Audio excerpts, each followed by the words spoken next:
একটা ডিম নিয়ে নিয়েছি, দিচ্ছি একটু করে নুডলসের মশলা, দিয়ে দিচ্ছি সামান্য একটু লবণ, তেল নিয়ে নিয়েছি, আর আমি তেলে দিয়ে দিব। চারপাশে এভাবে করে পাতলা করে ডিমটা ছড়িয়ে নিব। হয়ে গিয়েছে।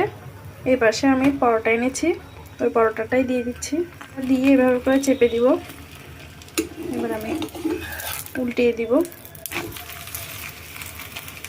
পরোটাটাও ডিমের সাথে হালকা করে ভেজে নিচ্ছি।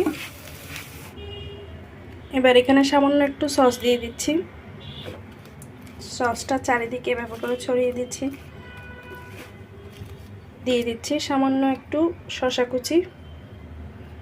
এখানে চাইলে চিকেনও দিতে পারবেন, আমি চিকেন দিচ্ছি না, চিকেন দিলে আরও মজা হয়। এবার এক পাশ থেকে এভাবে করে রোলের মতো বটে নিব। একদম ফাঁকিবাজি নাস্তা, এগ রোল।